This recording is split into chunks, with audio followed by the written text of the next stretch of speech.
really aggressive deck. We haven't seen a Burning Tree Emissary deck. Now we're going to see one. Red-green aggro. Joe Melvin's going to try to slip under the control deck that Chris Andersen brought with him to battle with. Chris Andersen.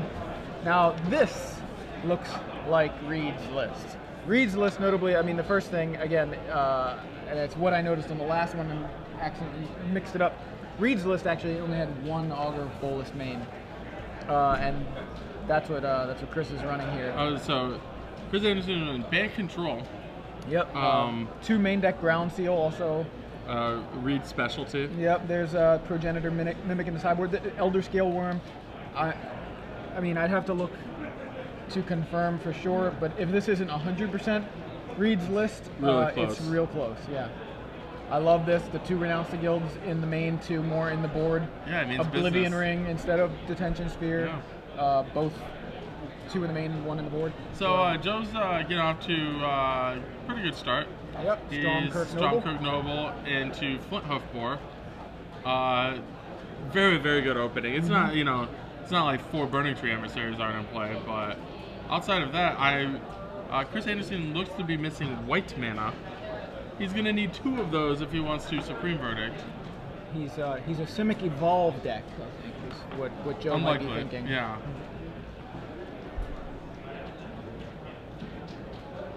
So when in doubt, looks like, wow, Joe's draw is really good. So another Flint Hoof Boar gives it haste. Everybody in. Let's bring in the clowns. Knock you to 11. For 8 damage, put my Noble. We got a pair of 3/3s. Look at that, Chris draws an Azorius Charm. And Joe's really nice, and he doesn't still had all these. Look at my land 4 Hellrider coming next turn. That is a textbook draw from Joe. Like, draw 1 of everything. Yep, minute and 12 seconds for that for that game. But I think Chris has some idea of what he's playing against. Joe, on the other hand, may not, because all he saw were blue-green lands. I would guess. So if I saw a player like Chris's draw, I would assume some sort of white cards. Right. You don't see too many. You don't see too many decks with Hinterland Harbor and not the banned cards, because both the Selesnya cards and the Azorius cards are very, very powerful. What you might not know is maybe he was on like a Geist of Saint Traft. Right, he could think it's a hexproof deck. That just missed his Geist of Saint Traft draw. Yeah. I did believe Chris kept 7. Yeah, so it was. He obviously thought, whatever he had was gonna be good enough. That's the scary thing when you're against a deck like Red-Green Aggro that is capable of that sort of draw fairly consistently.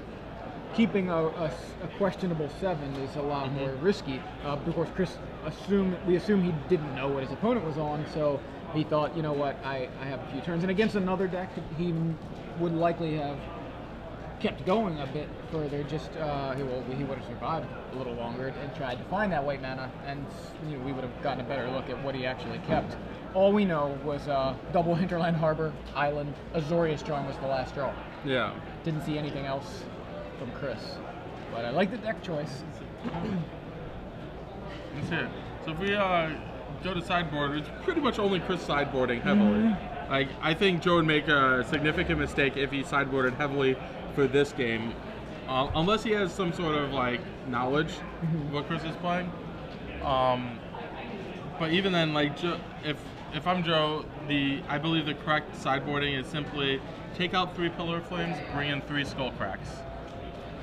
He has a couple. He has like Volcanic Strength, Blasphemous Act, Marker Mutiny, Mizzium Mortars, but those are not cards that I think Joe's interested in this matchup. On Chris's side, he's got 2 copies of Terminus, a Centaur Healer, he's got 2 Rock's Faith Mender, an additional Azorius Charm for early defense, and an Elder Scale Worm, which I believe will come in here. Yeah, Elder Scale Worm is... So that's why don't we put that on the screen if you can do it? Elder Scale Worm. Worm on the screen? It is a 7/7. It has lots of 7s. Yeah, exactly. It's 7/7 for 7, and if your life total is less than 7, it becomes 7, and if it were to go below 7, it stays 7, yeah. Right, basically. But we'll bring it up because you know what? The artwork on this is pretty cool too. I think it's a mythic from M14? It is, 13. Whatever M. It is not from the future. From core set. Why not? Future Sight. Tarmogoyf's from the future. Obviously, it was originally printed in Modern Masters. Yes. And yeah. There it is. I like that artwork. I don't know why. It's just something about like that look. Very, very summer. Yeah, I mean, I guess green cards always have that feel, but something about that, like, that's cool. But it's a giant. Looks like a triceratops or something. Although it has a very long tail or whatever to worm. Yeah. So, 7/7 for 7. Trample. We didn't mention. How many? That. Yeah. How many 7s are on this card? Well, if you count the casting cost as 7. Let's count the casting cost. All right. 1, 2, 3, 4, 5, 6, 7. 7 sevens. Look at that. Yeah, that's gonna be a tough one for Joe to get through. Now the thing is, obviously, if he can somehow do 7 to the worm, you know, that's his only way of really dealing with it. Like, you know, it blocks something and he's able to finish it off with a burn spell or something. I can't imagine. So one thing that's crazy about this card, I believe that Skullcrack turns off this text. Ah. It is considered damage prevention. Right, that's what I was wondering, is since the word prevent isn't actually on there. But anyway, we're underway. We've got a turn 1 Stromkirk Noble from Joe Melvin yet again. Chris Andersen on the play here has a turn 2 Augur of Bolus, which is pretty decent draw against a Stromkirk Noble. Maritime Guard, never been better. It does not look like Joe has a green source of mana, which could be an issue with his Gorkhan Rampager. He can Burning Tree Emissary into Flinthoof Core, which is not bad, as the kids say. But that's what he does. And but that Augur Bolus is a significant road bump. Breeding Pool into play tapped. So yeah, Chris's draw excellent this game. Yeah, it looks like he's... Oh, and it casts the tag team of Farseek and Thragtusk. It looks like Thragtusk happening next turn. Yeah, all Chris wants to do here is just buy time. It's all defense until you get that Aetherling window for the Aetherling to land. There is a Stomping Ground in his hand, so this is going to be a pretty good turn for Joe. Yeah, how much can he deal? So it sends everybody. I would imagine the Augur Bolus will try and block and kill the Stromkirk Noble. Gorkhan Rampager will make it a 5/5 to trim, so 7 damage will come across here this turn, more than likely. I can't imagine Joe. It'd be really passive for Joe to. Okay, so he's not going to use his Rampager. Didn't even play the Stomping Ground. Now, are you sure he did have Stomping Ground? I believe he did. Yeah, never mind. There it is. I'm sure too. And he's not even okay. Doesn't. I'm a huge fan of his Joe Zine. Like, you basically, in my opinion, you basically make them have Supreme Verdict, because now he could have Supreme Verdict or Thragtusk. He's still in shape, and it's not like Joe's unplayed Stromkirk Noble is going to do him a lot of good here. Yeah, Chris Andersen recoups his entire all that damage, now back up to 20, and Joe starting from scratch. Right. So Joe draws his. He has his 4th land. He drew a Hellrider, pretty much the best possible draw, but he's still in like bad shape just because he just wasn't aggressive enough with his like strong pick. He's not going to be able to deal a ton of damage. Like, if you think about it, Joe could have 2 Stromkirk Nobles in play, and this Hellrider Alpha Swing would be enormous. Yeah. And Chris would not have an Augur Bolus. Right, last turn he could have used the Gorkhan Rampager to deal with the Augur and save his other Noble, and then play the new Noble. Right. And like, my suggested line would be terrible against Sphinx's Revelation, but this is not good for. This is not enough damage. Hellrider did not get enough value. Yeah, he only got 3 triggers out of it. I do not like that particular. It let the Flinthoof board deal 3, but I think he needs, like, at this in this type of game, he just needs more than that. Yeah, so Hellrider comes down, triggers 3 times, knocks it Chris to 17, and then Thragtusk trades with Hell Rider. I believe there should be 14 life. life. Yeah, Augur got in front of the Burning Tree Emissary, and he took those 3 from the Boar, going down to 14, and now he untaps with a Beast and an Augur, still sticking around. So Chris, that's another Thragtusk. I think so. And he did not play it. He's going to Farseek here.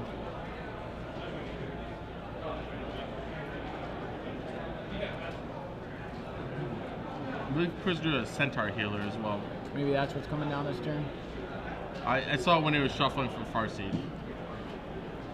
Oh, he brought it in, or he didn't, or he drew it. Well, he Yeah, very likely I brought saw it in. but nope. Looks like Chris is just gonna pass. Yeah. Another Rampager. I bet so.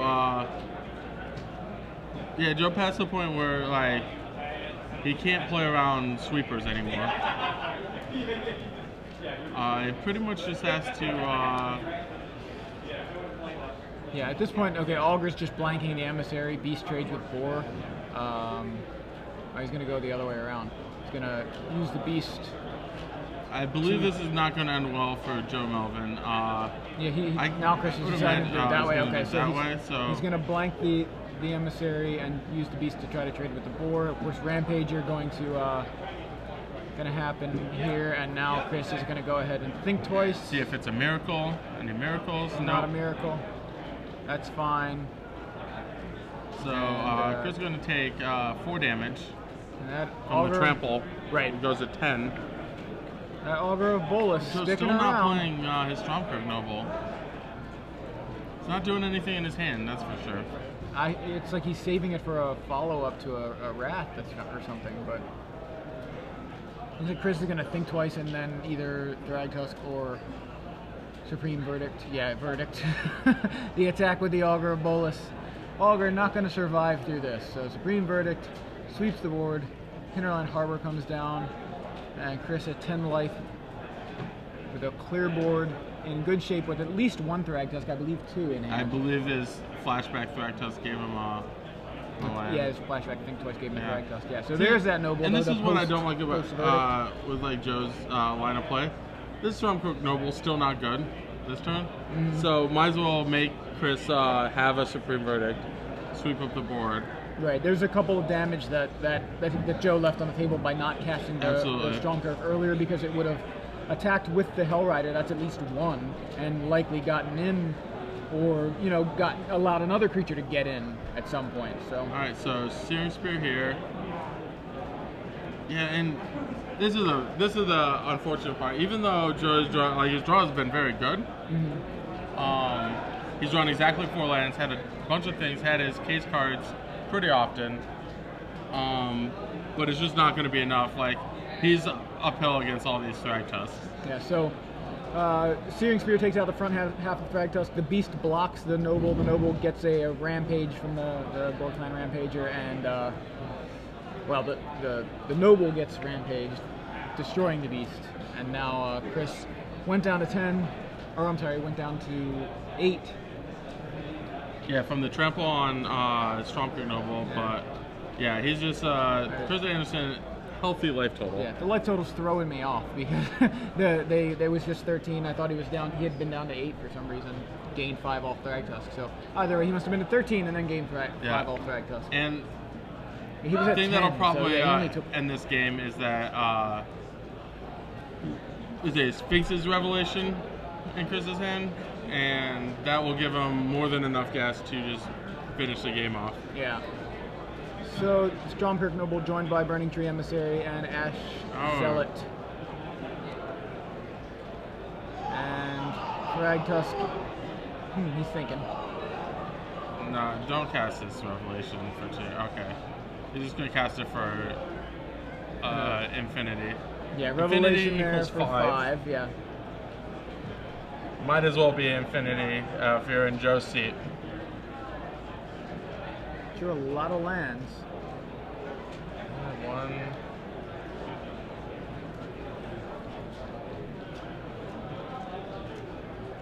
So no blocks from Chris Andersen. Oh no, he blocked Stormcroak Noble. There's a little out of sequencing, but same Same result. So Pillar of Flame deals with the Thragtusk front half. blocked Strong Pig Noble. And then Pillar, Pillar finished off the Tusk. Right. Leaving behind a Beast. And Chris now can Miracle Terminus, and he does. Yeah, I see. Yeah, just Farseek. Follow it up with a Farseek here. He's got an Alchemist Refuge there, notably missing from the earlier Bant control list we saw. I mean, if you're going to play Bant control, it feels like you want an Alchemist Refuge just as a one-of to It's have cool. that. It's something to do, like, it's a way for you you to Supreme Verdict away Obsidet, for example. Yeah, yeah. Flash in an Aetherling. Yeah, it's not really that important, I know. Right. I just like to think of that because it's just funny. Aetherling, surprise! So, yeah, Chris just said so worried about, like, his revelation was just very, very bad. Yeah. Drew almost nothing of consequence. He's got plenty of time, plenty of life, but he only has his 3 lands, Azorius Charm, Supreme Verdict. Yeah, so Ash Zealot's going to go ahead and get in here. The follow-up to Terminus with Joe Melvin. Drawing Chris a card. is going to draw cards with his Azorius Charm, finds an island. Draws an Aetherling. All right, well. And that should do it. Yeah, that should do it. It's like the 1-card combo when you're in this Yeah. particular situation. Aetherling really hasn't been like a big player in Standard so far, but we've seen, Aetherling, that's game. Yeah, so multiple far. times. Yeah, Joe knows it. So Chris able to take game 2 in about 15 minutes. Yeah, I 14 mean, minutes. just like between that game, even against like Red-Green when like Aetherling's at its worst, it's still like play it with some amount of mana up and the game's over. Right, you just got such strong defensive abilities with the Bant control list. Obviously, when you don't have your mana, it's tough to play defense, which is what happened in game 1. Yeah. You saw when Chris actually had mana, he's able to present an Augur that sticks around for 5 turns or so. Eventually only dying to his own Supreme Verdict. You know what I mean? Like that Augur stuck around, and how much did that soak up? You know, like that Augur was huge. So just, you have the Augur Bowls, you have the Azorius Charm, you have, eventually you get to the Thragtusk, the Verdict point of the game, and I mean, between that Augur, I wonder if Joe could have won that game, like just by taking just a super aggressive line. And okay, so that line that we were talking about, where he uses the Gorklan Rampager to trample on turn 3, killing the Augur, and plays another keeping his Stormcrow noble, plays another noble on that turn. The next turn he has Hellrider. Now that represents 5, where it ended up being 3, and the nobles, of course, are actually there. Yeah, they're gonna get bigger. So it and Chris's draw was very good. Yeah, it was a turn 2 Augur, turn 3 Farseek, turn 4 Thragtusk. And I think turn 5 Thragtusk as well. It's pretty much everything you could ask for. But I think Joe could have beat that. Yeah, it would have. If he had much one, it would have been closer. Yeah, exactly. Yeah, it would have been scary for Chris. He would have been close to. I think it would have been under 5 at some point. Right. You know. As far as sideboarding, now that you're Joe Melvin. Yeah, now that Joe knows what's going on, like my best guess is that Joe didn't know, because he still had his Pillar Flames in. Yeah. And Pillar Flame is literally shock. Right. And so I think the Skullcracks are going to be in this game if they weren't already. And one card that is missing from Joe's list that I absolutely love is Fire Fist Striker. Yeah. I firmly believe that should absolutely. I think Joe has Ash Zealot instead. I like Fire Fist Striker for a multitude of reasons. One, Thragtusk is a lot, and Boris Reckoner specifically, a lot less imposing when you have Fire Fist Striker. There you see the Striker able to just keep creatures from blocking, and that's a big thing. That's exactly what Thragtusk wants to do. Wants to gain 5 life and then soak stuff up. Soak up as much as possible. A lot of times it's not even ever attacking. It's not in a Bant control list, unless you've cleared the board and just still have a Thragtusk or a Beast. Then you're attacking. But like Thragtusk's role in the Bant list is really just buy more time, and if you can use the Firefish Striker to keep it from doing the majority of its job, you're in good shape. It's still going to gain 5 life, but yeah. You have to. Another reason it's castable off Burning Tree Emissary. Yeah. There's a card like Ash Zealot is not. Very good point. And the pillars are still in. The Skullcracks have made an appearance, as has the 1X Temple Guard. This is the dreaded Temple Guard and Rootbound Crag draw.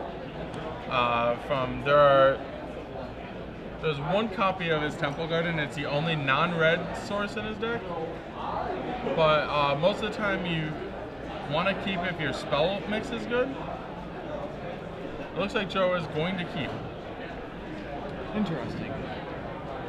Chris didn't look at his opening 7 yet, did he? He is mulliganing. He is mulliganing, okay. So I think Chris looked like he had it. I think he was missing something, maybe a turn 2 play or maybe a Color of Mana. He had I did see a Rock's Faith Mender in Chris's hand.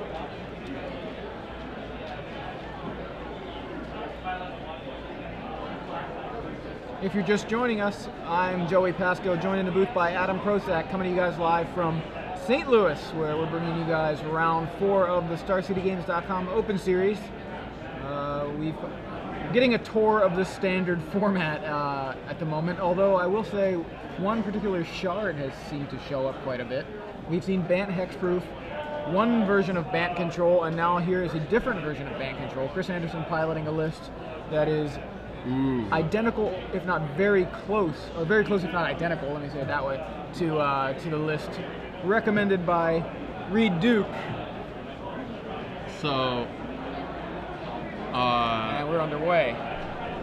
So we have a Boros Reckoner paired, coming up for 5. Chris Andersen, 2 of the cards in his hand, Farseek and Elder Scale Worm. Ooh, we talked a little bit about Elder Scale Worm. We didn't get to see one, but we may see one this game if Chris can stay alive long enough to cast it. Oblivion Ring and Sphinx's Revelation, also cards. A couple lands, Island, Hinterland Harbor. I think Chris just drew his Island, otherwise he would have Farseek last turn. Harbor and yeah, Sphinx's Revelation. That's control hand. So Island, Hinterland Harbor, Oblivion Ring, which will come out. Yep, so the O-Ring takes out the Reckoner. Argument could be made for taking out the Lightning Mauler, since the Lightning Mauler can repair, but in general with Chris's hand it's not very strong. Like consistent 3 chunks of damage is probably more valuable than like 1 point. Like for example, if Chris had something that like a Supreme Verdict, I might leave the Reckoner in play. Sure, no, that makes sense. So I don't know why Joe didn't pair. Yeah, I'm kind of shocked at that too. So he plays Noble and doesn't repair, and then just swings in with the Mauler. Can't cast that yet. So he's gonna have to wait a turn on this Supreme Verdict. Yeah, but I think the card's gonna be very good for him. Yeah, he doesn't have this double white, so he's. So I think Joe's gonna miss out on at least 2 points of damage.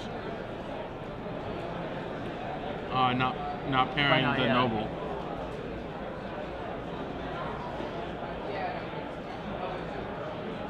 So Boros Reckoner the draw for Joe to go with his Pillar Flame, and I believe a Skullcrack. Alright, both in. I wonder if Joe, does he just not realize that he can repair? Maybe. I mean, I'm just trying to figure out what the reasons would be for him to like not have attacked last turn with the Stormkirk Noble. Yeah. Obviously this turn he didn't play anything, but alright, so expecting the verdict, I think.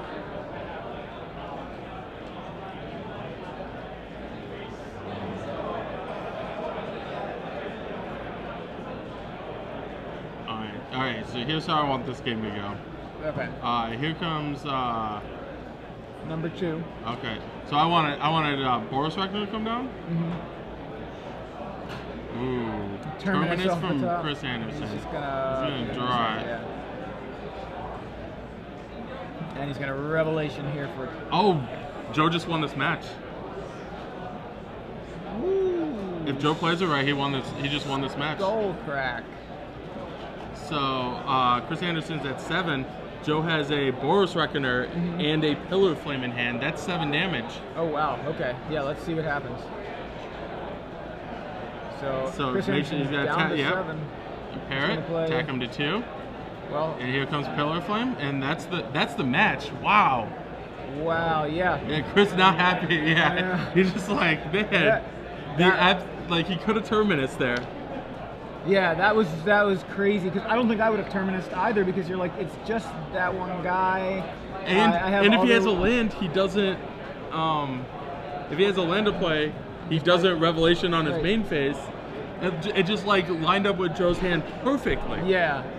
Because if he just goes Boros Reckoner, pair attack, then that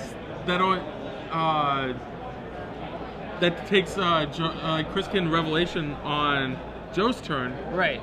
And that keeps